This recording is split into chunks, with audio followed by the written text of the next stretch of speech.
he's hit this one, Miles. Great shot. Oh, it's a biggie. Straight over the top. The little man has hit the big fella for six. He's off his size. And he's smashed him down the ground. What a player. What a wonderful player. The Cricket Nuts. Hello everyone, welcome to the second episode of the Cricket Nuts. The Nuts are here in full strength. There's Uday, Jay and myself, Bishan. On today's episode, we'll be talking about something which is part of every second of every game. It's not the batting, it's not the bowling, it's not any action that happens on the field, but the commentary. I suppose it's also ideal that this podcast does start with one of Tony Greig's classic clips setting the background nicely for this show. So, as usual, if you've heard our last episode, we will break the podcast into a few segments so that the conversation is more easily digestible. The first segment we're going to talk about here is on what we think good commentary entails. So, we'll do a couple of rounds of telling you what our pet peeves are about bad commentary, and then we'll tell you what we think good commentary looks like or our specific likes and dislikes. So I'll hand it over to Jay here to maybe first tell us what one of Jay's pet peeves is. All cricket fans would agree that the game is not the same without good commentary. When I say good commentary, it's all about describing the game as it happens, as every ball meets the bat and what happens exactly at that point in time. But more than the obvious, that would be stating the obvious, right? When a batsman plays a ball to the boundary, hits a ball to the boundary, it's 4 runs, and a commentator who goes into a fit of exultation saying that it's a boundary. More than that, I think the insights that we get out of the commentator is what matters the most. So as far as I'm concerned, most cricket fans, real cricket fans would agree that when it comes to good commentary, it's all about the insights. It's all about giving the audience, giving the listener something that's more than what meets the eye. So that's, as far as I'm concerned, that's how a commentary should be. There should be backstories about a player. There should be a lot of other things about the game and what surrounds the game. Everything is absolutely fine, but the commentary has to be insightful. It needs an element of boldness about what is being spoken about, calling a spade if need be. So a commentary needs to be in a manner that the listener is riveted to it. So Jay doesn't like commentary that's not authentic, commentary that states the obvious. Uday, what are your pet peeves? Commentary, I think, adds a lot to the drama of a game, to the experience of watching the game. So commentators who tell us a story or engage the viewers with some good insights, like Jay said, always add more value to the viewing experience. So I also enjoy, along with I know we tend to keep going on about insights when it comes to how commentators would describe a game. We wouldn't obviously want them to just describe the action on the field, unlike in radio commentary where there's a lot more emphasis on what's happening on the field. Here it's a visual medium, so we're looking at TV commentary. We're looking at a commentator just telling us more than just stating the obvious. So doing commentary, I believe, is not just about stating the obvious, but also having a touch of humor, having balanced views. For example, I of late have started enjoying Graham Swan's commentary. He does. I mean, he of course gives decent enough insights, but also with some really good humor. So it makes the viewer really engaged, and I enjoy that with balanced views, not really being overly critical or being overly a fanboy of anybody. I think that to me, striking that right balance and keeping the viewer engaged at all times is what I really enjoy about a good commentator. Vishen? For me, I think one of the things I don't like about commentary is when the commentator fears silence, when he feels the need to keep talking. So a lot of the time the viewer is an educated cricket viewer, a lot of the time, who understands the game enough for every moment of the action not to be described. That makes sense when on radio, but when the viewers can watch what's going on I think the commentator needs to be not afraid of silence and not talk too much. So that's one of my pet peeves, which bothers me quite a bit when commentators keep talking for the sake of talking. And maybe now what we can do is talk about what we like. I think Uday has already touched upon what he likes by telling us that he likes commentators who like a bit of humor. Maybe you can in this round tell us what you don't like as well a little bit. Maybe I can start by touching on what I do like. I like commentators who prepare and who prepare for their shows. Now, it seems like a fairly obvious thing to say, but in today's day, there are far too many commentators whose content has become fairly stale. And in my view, someone like, say, a Ravi Shastri or a Sunil Gavaskar, while they're, of course, excellent commentators in terms of bringing color, Sunil Gavaskar's technical analysis is fantastic.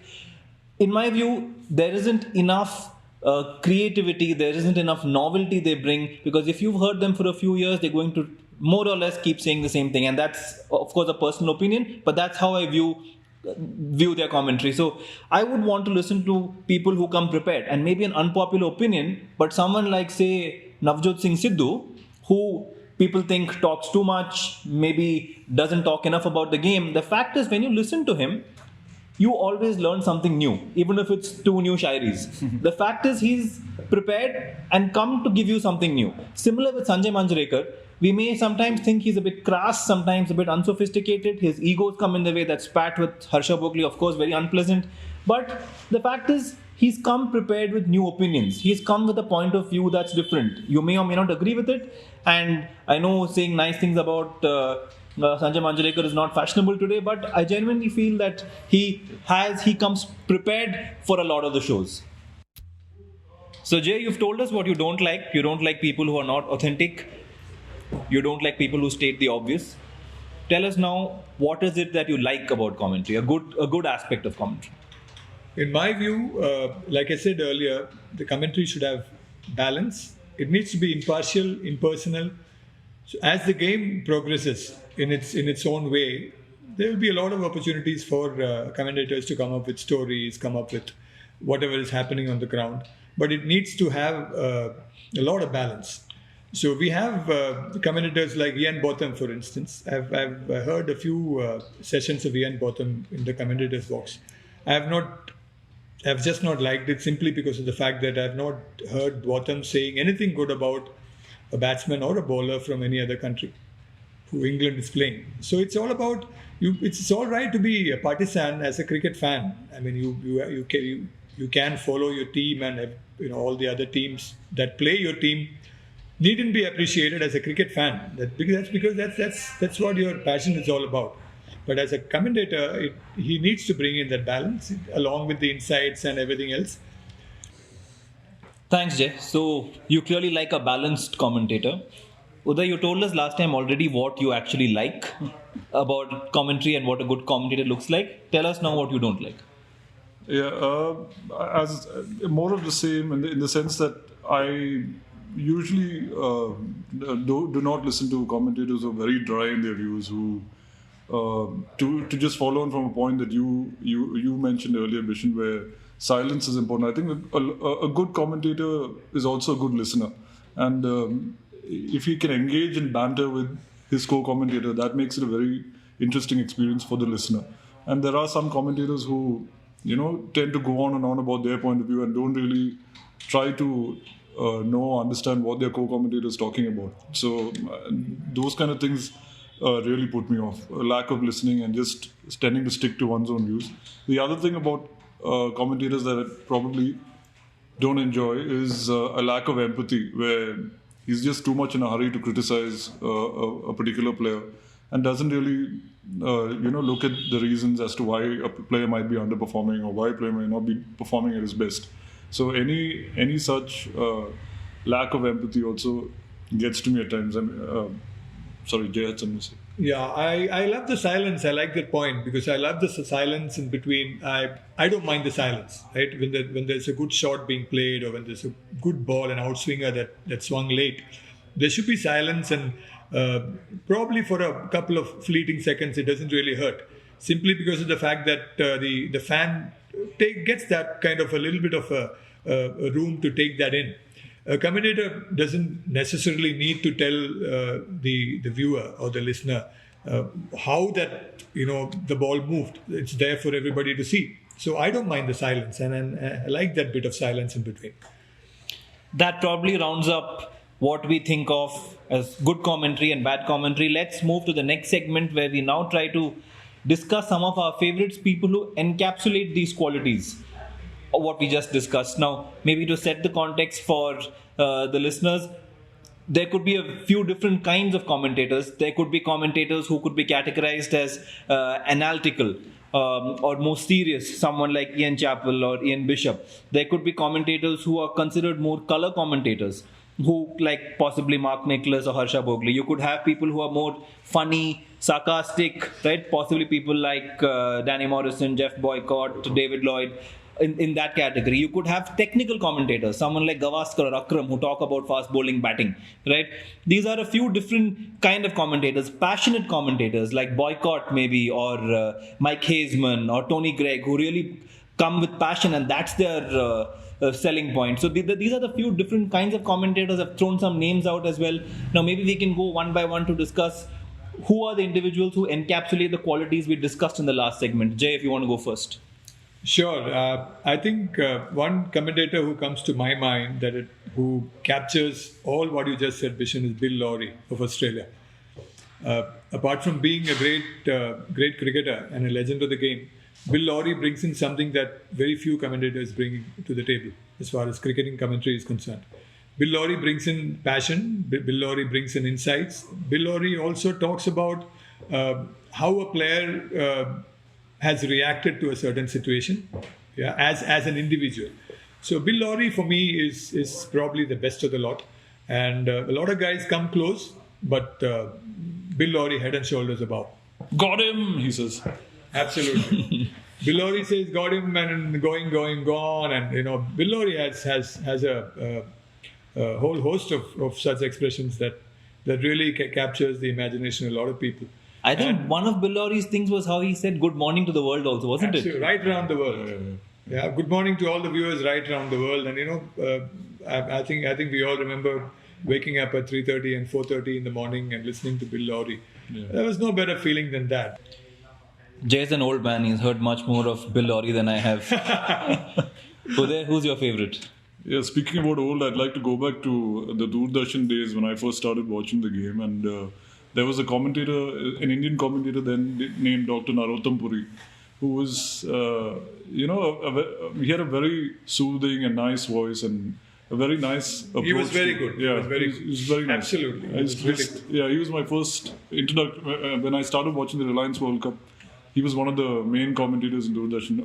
A wonderful approach to the game, very, very calm, pleasant man whose commentary I really enjoyed. And moving on from that, I've definitely liked commentators with a sense of humor like David Lloyd or Jeff Boycott.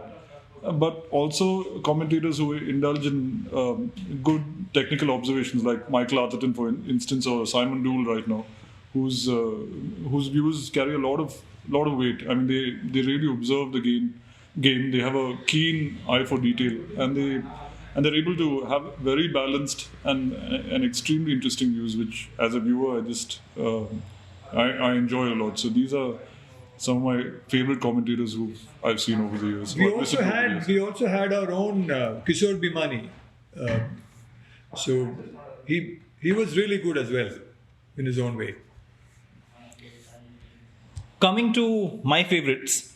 Now, I think growing up, I wouldn't call him a favorite commentator today, but growing up, Jeffrey Boycott was definitely a favorite commentator. I think partly because he found a lot of screen time, especially in India possibly, and he was a kind of guy who's, I suppose, simply the voice, and that's an advantage that some people have. Their voice and accent itself is interesting to hear, and I suppose that applies to people like Michael Holding, maybe David Lloyd, even Richie Benaud. The voice and accent and the diction, the way they speak, etc., apart from what they say, itself has an impact on you. So, and Boycott, of course, always had funny, sarcastic remarks. I remember him saying the best way to play Glenn McGrath to take a single and watch from the non-striker's end. So things like that. I mean, little things. Jeffrey Boycott growing up, definitely. But today, if I had to pick someone that I like, I think I would pick, and I don't know if this is a popular call, is Nasser Hussain. The reason I pick Nasser Hussain, though, is because I think a commentator has two roles in his position. One is to call the game, to call what you're seeing, and two is, as someone who's a former player and an expert, to give insights and put yourself in the player's shoes. And to toe the line between the two, I think very often commentators who are former players find it difficult. And while I said good things about Sanjay Manjrekar previously, I think this is probably where he falls short, where he's unable to communicate that toe the line closely and make those comments without sounding partisan, without sounding blunt, without sounding egotistic. And I think someone like Nasser Hussain and even maybe Mike Atherton does that brilliantly. Another former cricketer who Jay I know enjoys a lot is Ian Bishop, who's famous. Remember the name remark became the talk of the town during the last World Cup. I think he's also an excellent observer. Who did he say that about? Brathwaite.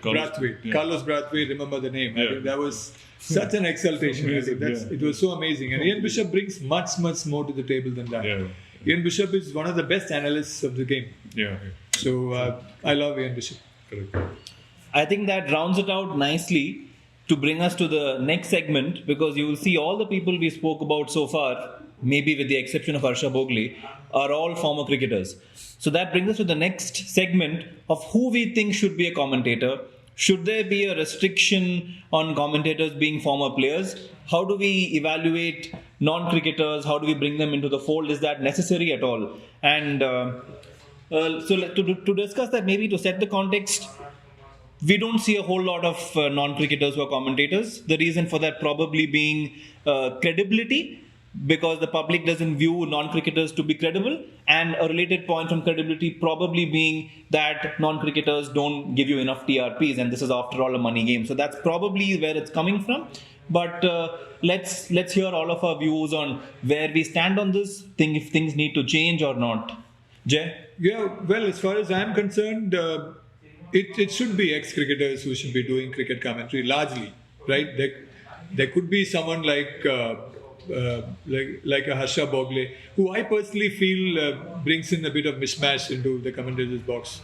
He brings in a rehash, basically. He picks up from all the other commentators around the world and from other countries, and he puts it all together in a manner that probably he does his prep. I'm sure he does his prep, but I personally feel he's not my kind of commentator, and I would surely value the views of someone who has played the game and who gives you insights on the game, on that situation, and even on a player and what the player could be thinking at that point in time. So for me, I would surely go with an ex-player in the box. Uday, what do you think? I might slightly disagree with Jay in that I think there should be a good balance of both, a good mix of both. Because while a former cricketer, as Jay rightly pointed out, might have more insights into what goes on in a player's mind and how, and he might understand his experiences more, I think a person from the outside can bring views that probably a former cricketer might be close to. So I'd like to look at Harsha Bhogle's example itself.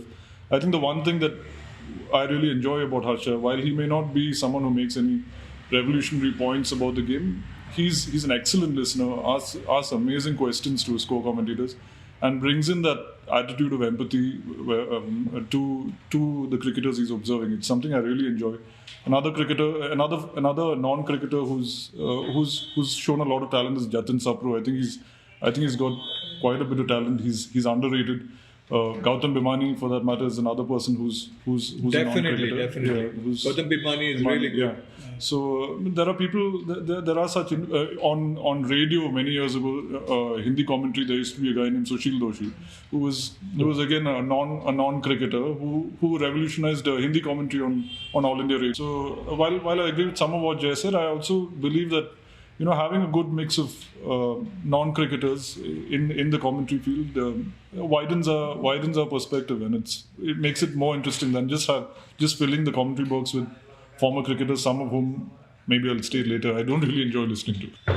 Bishan, what do you have to say about the matter of former cricketers and non-cricketers in the commentary box? Yeah, I think all three views of ours are different.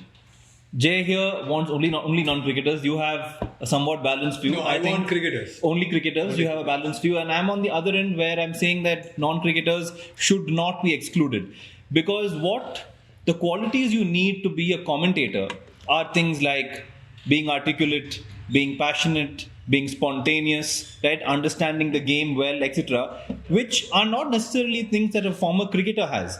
The cricketer knew how to play cricket. These are not the qualities that he necessarily has. So some of them may, of course, and we have seen so many great cricketers who have become great commentators, so some of them may have those qualities, but what's to say that a non-cricketer will not have those qualities, because some of those qualities could well be better shown by a non-cricketer. So I don't see it fair to exclude non-cricketers, but I of course understand why they cannot be part of most panels or panels in large numbers for the reasons of credibility, TRPs, etc. So I think we need to find a way in which we can include non-cricketers into the fold, and we are already seeing commentary boxes becoming more inclusive with the inclusion of women cricketers, and they were excluded for the same reason previously, that they were thought to be less credible, therefore brought less TRPs. But now someone like Isa Guha is actually a pretty good commentator. Lisa Stalekar, a pretty good commentator. Both of them are very good. I'm a huge fan of both of these. Yeah. So the commentary box is becoming more inclusive, and I think there is a case to be made to make it even more inclusive and take it a step further and include non-cricketers as well. And I don't know, the way to do that is probably not to bring them into the international arena straight up, but probably have them commentating in more low stakes kind of games, maybe in domestic games. And so if you bring them in low stakes games and maybe give them a chance to make a name for themselves, then they will eventually have the credibility and TRPs when the time comes for them to be on the international stage as well. And maybe something like a Harsha Ki Coach, we saw it happen once, and by the time these guys were finally picked, 3-4 of them actually made careers in commentary and in hosting, etc. They're actually fairly well-known names now. So maybe through forums like that, they get a chance to build up their profile and they could possibly become commentators. Just thoughts out loud, but there's definitely a scope in my view to make commentary box more inclusive. I think Bishan made a fantastic point about women being in the game, or women being in the commentary box, because as he rightly said, Isa Guha or Lisa Stalekar, for the matter the way Mayanti Langar presents a program, I think these are factors to be taken into consideration. I mean, looking at the women's game also growing, you need a good mix of women commentators. People like Jatin Sapru also, they need to be given more chances to express themselves. I think there's been too much of an obsession with a player, only players, being involved in commentary, and even there've been statements made by some of the top Indian cricketers where they say, "Oh, if you're not a former cricketer, then you shouldn't be commenting on the game." And many of these comments have been addressed to people like Harsha Bhogle, sometimes very unfairly so. I think this mindset needs to change, and I think Bishan makes a great point. I think there is merit in what you said. While there is merit in what you said, there is also merit in what the cricketers feel about non-cricketers airing their views on their game and their technical flaws and things like that. I think it should be left to the former cricketers to bring in the technicalities to the audiences. Yeah, so you probably have, let's say, an Alan Wilkins, for instance, who has played first-class cricket as far as I know. Yeah, and we also have Mark Nicholas, who hasn't had a long international career or whatever. He was Hampshire captain for the longest time. Yeah. And I think he brings in a tremendous lot to cricket commentary, especially in the last 10 years or so. Very true. He is now an inseparable, part of the whole activity of commentating on cricket. Jay, when my father started watching cricket during the BBC days, rather listening to cricket, there was this person named Brian Johnston, who's regarded as one of the legends of cricket. Yes. Again, a non-cricketer. Yes. But, an example of a person who made it big in commentary. This typically happens in football. If you look at the commentators that you do get to hear, whether it's an English Premier League or the La Liga or the Serie A. It's all non-footballers doing commentary, right? So I think it works well for some games where the technicalities are limited to what you see. Cricket is a little more nuanced and a little more layered as far as the way it's taken in is concerned. So I think it's for me. I mean, of course, just to go back to what Bishan said, more lady commentators are great, right? Because women's cricket is growing. Is growing, but it should all be on merit and based on what they can bring to the table. Yeah. I'm not sure many football fans will like what you said, Jay, about calling cricket more nuanced, but for another day. And we can wrap this up maybe by saying Tony Cozier, one of the greatest ever commentators, a non-cricketer. Sure. Very true. Definitely.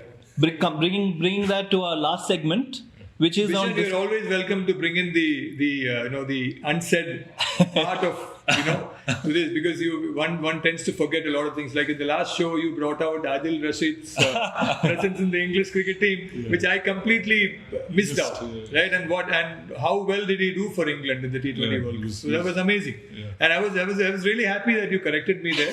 And please continue to do that, because that's an excellent part of what we do. That's the essence. And I really enjoy that. Yeah.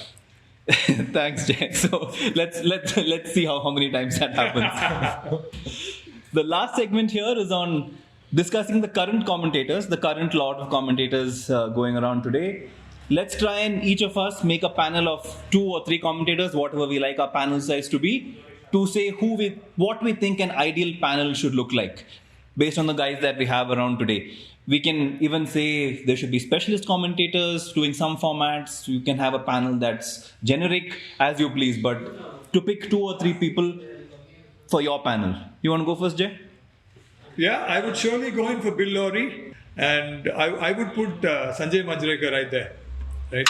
Knowing, I don't want to be, playing on the back foot here. I would put Sanjay right there. Uday, what does your panel look like? I'll make it quick, but I'll just talk about who I think among the current day should be part of my dream panel. So it would be Mike Atherton, whose views I just love hearing. Very, very calm, very balanced. Simon Dool, who's again got this great balance. Great fun to listen. Yeah, just wonderful to listen to. Just a very entertaining person, but also very insightful.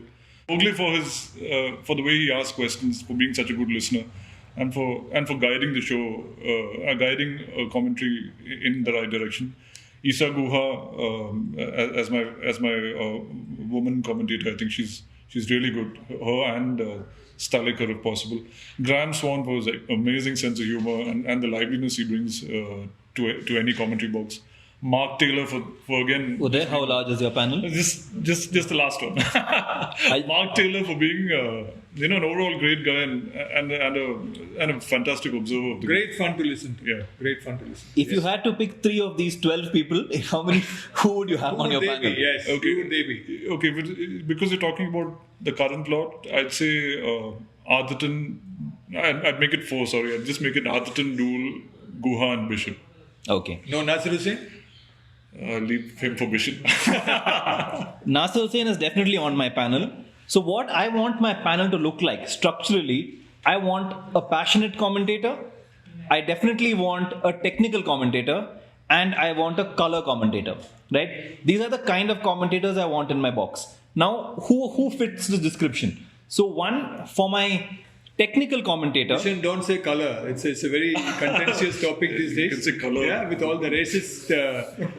Don't get sensitive, Jay. We definitely need a color commentator. So one, the color commentator I'm looking at is Harsha Bhogle for the way in which he describes the game, and that's the description is being referred to as color, not what Jay is referring to. So Harsha Bhogle for me is actually a fantastic commentator because he understands that he is not an ex-cricketer, and in today's scenario, he doesn't try to be the expert, give views on technical aspects of the game. He doesn't try to give tactical analysis, etc. He offers those questions to the experts and himself brings himself to the table as a color commentator. So with his analysis, with his analysis of the situation, with his articulation with the way in which he describes the game as he sees it. So a common man, when he sees Harsha Bhogle, thinks that if he had the skills of language, that's how he would see the game. So Harsha Bhogle really brings the game to a common man. That's how I see it. Second person on mine is Nasser Hussain, for the reasons I said earlier in the previous segment, that I think he's a fantastic commentator, toes that line perfectly between calling the game and being an expert. He's a wonderful technical commentator. I won't repeat myself about him. The third person, someone we haven't discussed on the show at all, but as my passionate commentator, the category into which guys like Jeff Boycott, Tony Gregg, Mike Hazeman fall, for me it's Ian Smith. Yeah, Ian Smith is called the 2019 World Cup final, the 2015 World Cup final, and I don't think any of us will forget the 2019 World Cup final. Apart from the excitement on the pitch, Ian Smith sitting in the commentary box, the way he got excited and said, Guptill going for two, the throws coming to the keeper's end, and England wins by the barest of margins, That the excitement he brought into the commentary box, and then truly, he was a Kiwi. He had commented on the 2015 final as well, a much more tame end to that match, I think, where he said something on the lines of Smith heaves that onto the leg side and the trophy is Australia, something like that. But he'd already seen New Zealand losing a final. Yeah. He is a New Zealander, and again he was in that situation, but that didn't hamper him from bringing out a real passionate description of that final. So the three people for me are Ian Smith, Nasser Hussain and Harsha Bhogle, and I would like to mention Danny Morrison, because I think in today's day of T20 commentary, he really brings a lot of excitement to the commentary box. I wouldn't want to watch Danny Morrison in a test match, and he's not my personal favorite for T20 either, because that's just not the kind of commentary I like. It's too over the top for me, for my liking, but I really think that he does what the masses want, and there is a place for someone like Danny Morrison, like the T20 mercenaries who go around playing in the various countries. I think Danny Morrison can be a T20 commentary mercenary, and he actually does commentary in the Bangladesh Premier League and the Pakistan Premier League and the Caribbean Premier League as well. Yeah, in fact, he's commentating for the Abu Dhabi T10 as well. True. I think that kind of sums up Ian Smith, like Bishan rightly said, summed up what a good commentator should be all about. I think that 2019 World Cup, the way he, that moment, he summed up that moment so beautifully that I think at that point in time, you probably would have felt that nobody could have done better than that. So Ian Smith for the 2019 World Cup final was amazing. So that brings us largely to the end of our show. Thank you everyone for listening.